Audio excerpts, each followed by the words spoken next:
Todos na diferença, com impressões digitais coloridas ao fundo. Olá, todas e todos! Estamos aqui iniciando o quarto programa do canal Todos na Diferença. Hoje será um programa especial, porque temos um homenageado. Sou Guga Dória, tenho a pele branca, cabelos e barba grisalhos e estou com uma camisa social branca. Ao meu fundo, uma parede com tijolinhos aparentes e uma estante de livros. Por falar nisso, estou aqui diante da minha biblioteca com meu óculos de leitura, pegando o livro Pedagogia do Oprimido, do sempre atual pensador e educador Paulo Freire, que estaria completando, nesse 19 de setembro, 100 anos de vida. E esse programa será mais uma das muitas e merecidas homenagens a ele. A educação autêntica, repitamos, não se faz de A para B ou de A sobre B, mas de A com B, mediatizados pelo mundo. Paulo Freire nunca, ou quase nunca, falou a palavra inclusão, e muito menos explanou sobre a chamada inclusão da pessoa com deficiência. Inclusive, ele sempre foi um crítico do conceito de inclusão como colocar alguém supostamente fora para dentro de um espaço determinado. E o seu conceito de educação dialógica abarcou todas as diferenças humanas.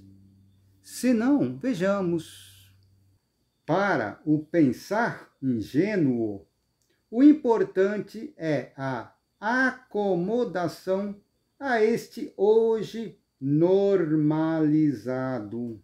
Para o pensar ingênuo, a meta é agarrar-se a este espaço garantido, ajustando-se a ele e, negando a temporalidade, negar-se-á a si mesmo. Paulo Freire foi ainda mais longe. Na verdade, o que pretendem os opressores é transformar a mentalidade dos oprimidos, e não a situação que os oprime. E isto para que, melhor adaptando-os a esta situação, melhor os dominem.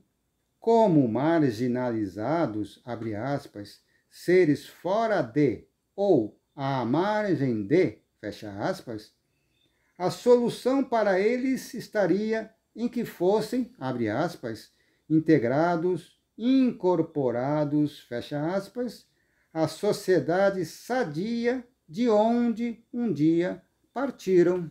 Sua solução estaria em deixarem a condição de ser seres fora de e assumirem a de seres dentro de.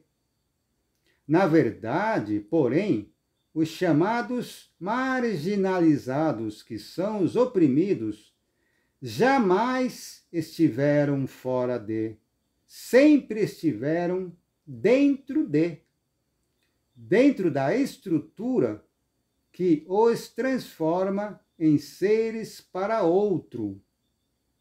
Sua solução, pois, não está em integrar-se, em incorporar-se a esta estrutura que os oprime, mas em transformá-la para que possam fazer-se seres para si.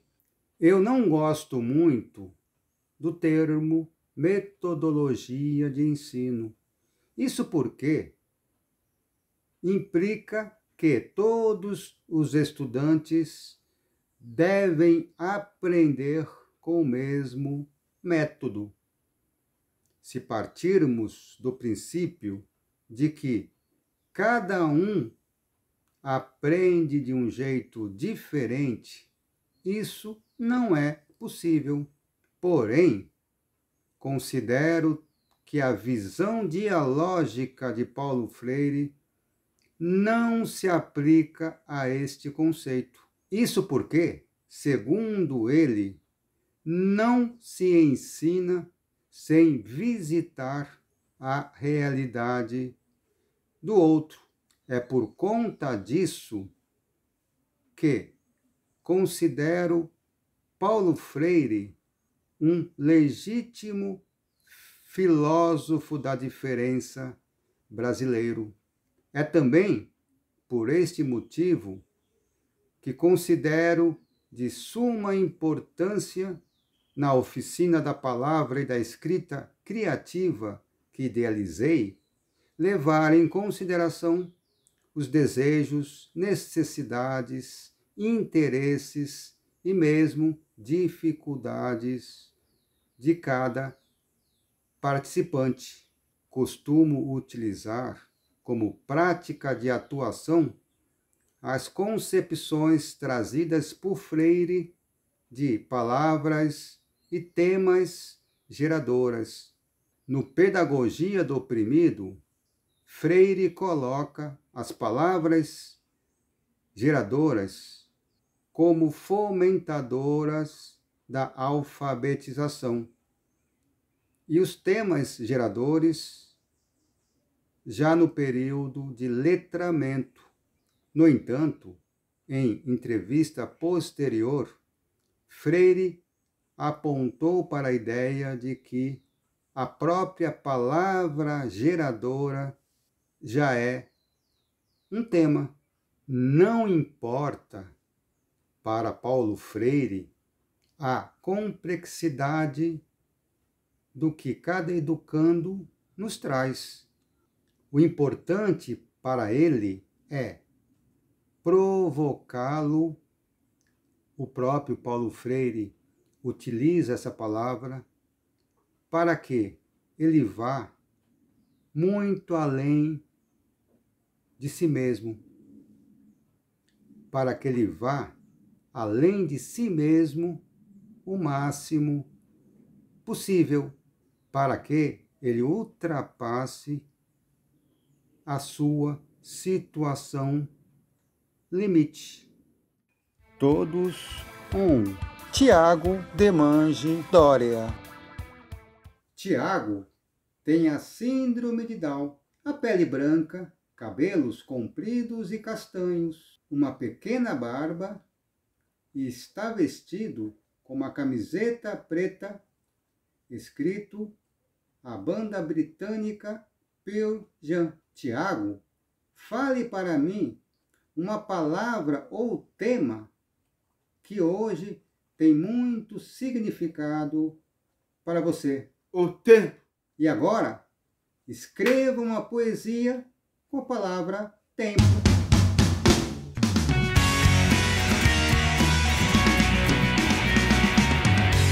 Olhando para o céu, dentro de mim, o tempo virou alma. A árvore é vida, no amanhecer da luz. Olhando para o céu, na terra e no ar. Dentro do olhar, o distante ficou perto. Todos um. Tiago Demange Doria. Volto aqui ao tema trazido nos programas anteriores. Se Paulo Freire estiver correto ao afirmar que todos nós somos seres inacabados e incompletos, não faz mais sentido separar as pessoas em com e sem deficiência, sobretudo quando ligamos a palavra deficiência à ideia de ineficiência, de incapacidade.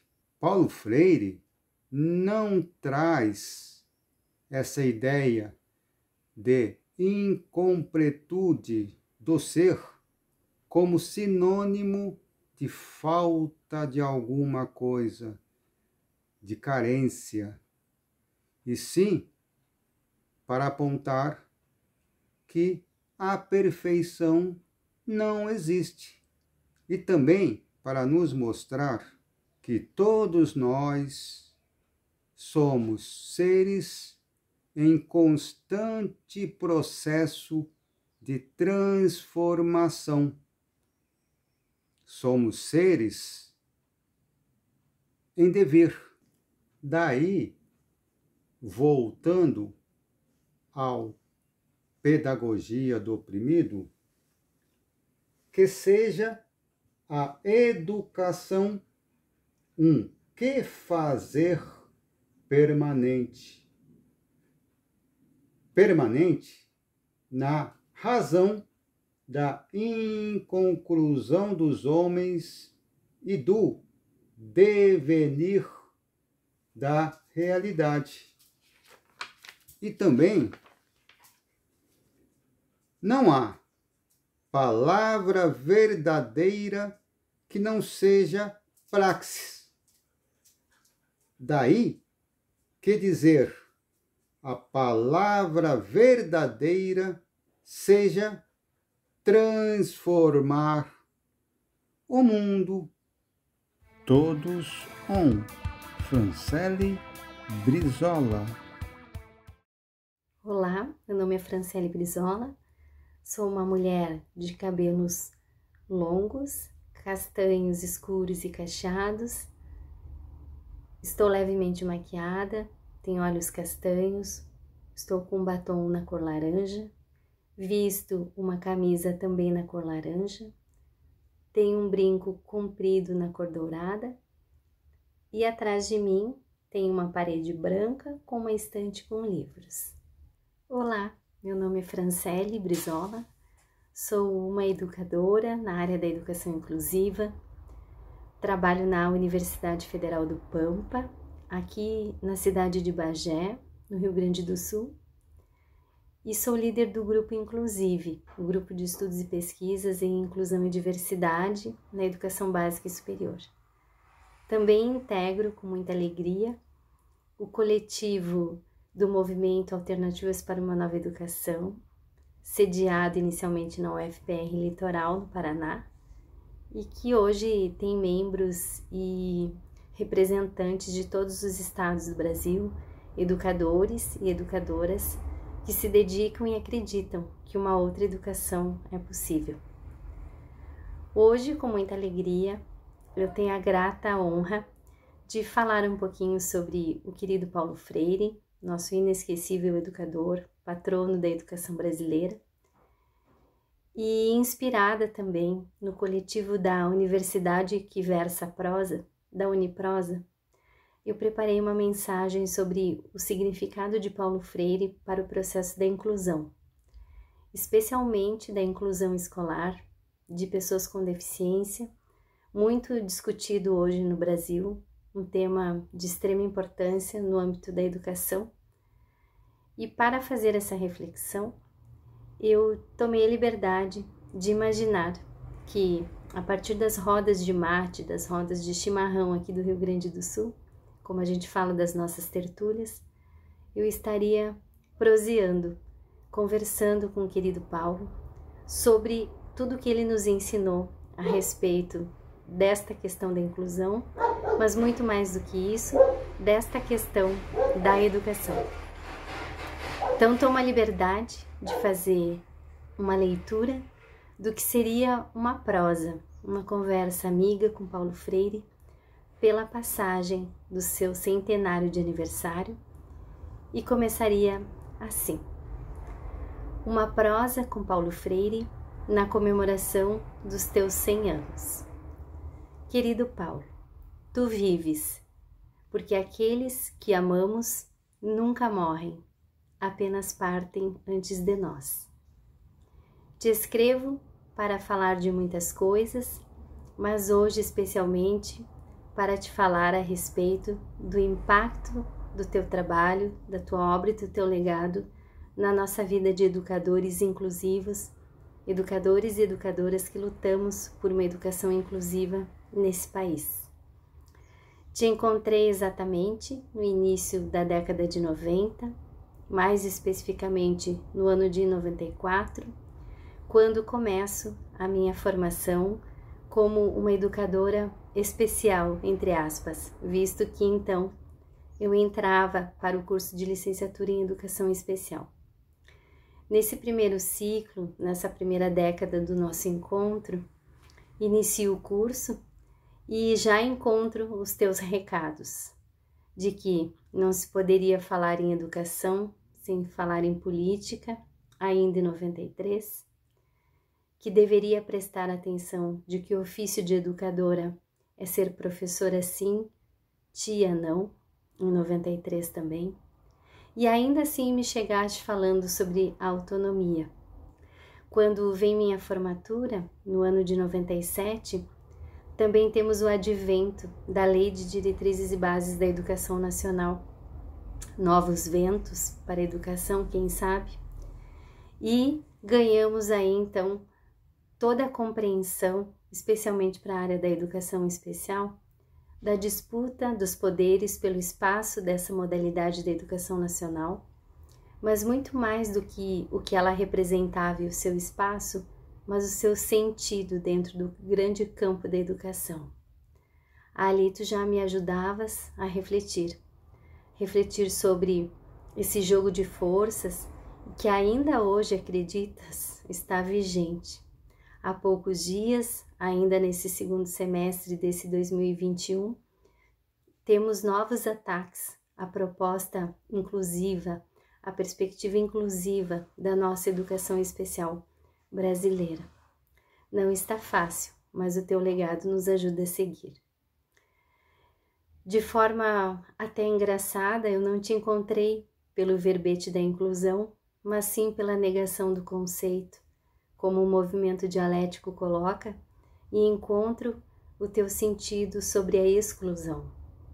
E foi então, Paulo, que entendi que os estudantes com deficiência, muito mais do que pessoas com aprendizagens e desenvolvimento atípicos, são, na verdade, encarados como marginalizados, como sujeitos, seres fora de ou à margem de. Foi então que essa jovem educadora na época percebeu que o problema não era exatamente o estudante com deficiência, mas os marcos da sociedade de classe. Nesse primeiro momento do nosso encontro, eu encontrei a tua primeira máxima para a inclusão, a qual repito aqui: se aprende com as igualdades e não com as diferenças. E isso fez toda a diferença na minha caminhada. Uma autêntica pedagogia da inclusão, com valorização da diversidade, na luta contra a exclusão. Nessa lida, nesse sentido, aprendi algo muito grave: a negação do direito ao aprender, sendo que é urgente e era urgente e continua sendo que nós, educadores e educadoras, tenhamos uma tomada de consciência do quanto as nossas práticas escolares poderiam ser e podem ainda ser opressoras. A própria luta hoje da inclusão é pela quebra dessas barreiras, da acessibilidade, da presença, da participação, da verdadeira construção de conhecimentos e principalmente da humanização. Então, desde aí, querido Paulo, descobri que isso era um trabalho árduo, que Comecei a entender o sentido do inédito viável. Nas tuas palavras, uma expressão que vai resumir todas as possibilidades. E ainda mais, possibilidades sonhadas de forma coletiva. E o que é, então, o trabalho da educação especializada, inclusiva, se não o trabalho de toda uma escola, de toda uma equipe? Um sonho coletivo, o sonho de uma comunidade toda. Anos depois, já no início dos anos 2000, praticamente uma década após nosso primeiro encontro, uma segunda máxima passou a acompanhar minha jornada. Ela está presente no teu livro, O Caminho se Faz Caminhando, com a data de 2003. Ali, entendi que, para incluir, é preciso superar os modelos tradicionais da educação. Sim, esse estudante nos exige essa superação e essa transformação. Mas não apenas eles. Todas as crianças e jovens têm direito a uma escola que não seja reprodutivista, que não seja tecnicista e que seja dialógica. Isso se tornou minha principal luta dentro da educação inclusiva. E se hoje eu me encontro em coletivos de trabalho, porque nunca trabalhamos sozinhos, é graças a esse legado, a ideia de que precisamos trabalhar juntos, em coletivo, para podermos fazer a transformação necessária. Ali tu me ensinaste que não seria fácil e que precisaria a coragem para correr riscos. Falar em educação e mudança social exige uma dose de coragem, uma dose de coração. No teu livro, O Caminho se Faz Caminhando, acho que, embora seja preciso algum esboço, estou certo de que faremos o caminho caminhando. Deixas isso em alusão ao poeta espanhol António Machado, que dizia que a gente se faz ao andar. E assim fui me constituindo, pensando enquanto professora educadora inclusiva, sendo esse um perfil de alguém que tem um compromisso profundo com as pessoas, que ama profundamente os seus estudantes, sejam eles de quais condições forem, direcionado aos problemas sociais que impactam o modo de viver das pessoas. E aí a educação passa a não ser apenas um meio de vida, mas o meu modo de vida. Deixa a tua última mensagem.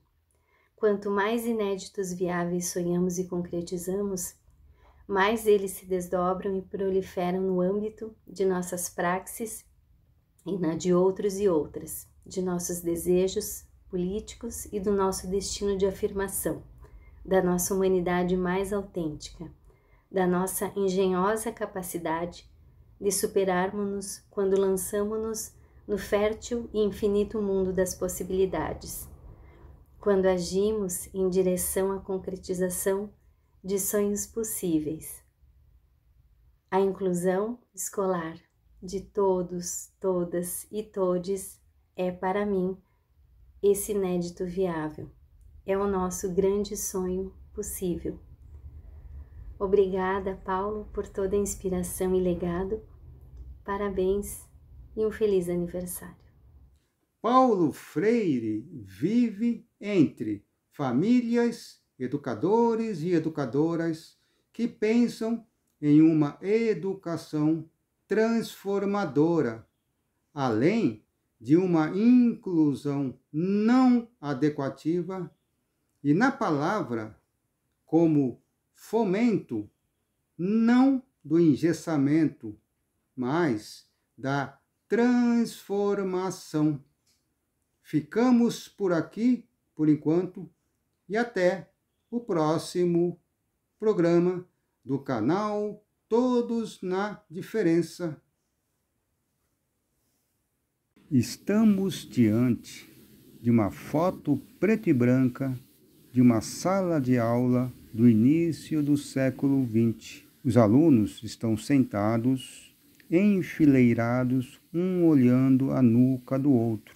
E na frente, uma grande lousa e o professor arguindo um dos seus alunos. De lá para cá, tudo mudou. O automóvel, a geladeira, o jornal, inventaram a televisão, o computador, a internet, o celular, que também passaram por significativas transformações. Enquanto isso, a sala de aula pouco ou nada mudou. Estamos diante de 4 pequenas mesas redondas em uma sala de aula com 4 estudantes em cada uma delas. Em uma dessas mesas, 2 meninas e 2 meninos escrevem e a professora, sorrindo e em pé, olha para uma delas, uma nítida, possível nova escola. Nessa foto temos uma mãe ou educadora e uma menina com a síndrome de Down. Elas olham para as suas mãos que estão entrelaçadas, uma nítida produção de vínculo afetivo. Foto tirada no Instituto Casa do Todos, no transcorrer da oficina da escrita criativa Todos na Diferença, onde 8 participantes estão sentados em volta de uma mesa com folhas, canetas e lápis ao centro. A aprendizagem e a escrita acontecem nesse contexto a partir dos interesses, necessidades e desejos de cada um deles e delas. Agradecimentos: Tiago de Mangidória, Franciele Brizola,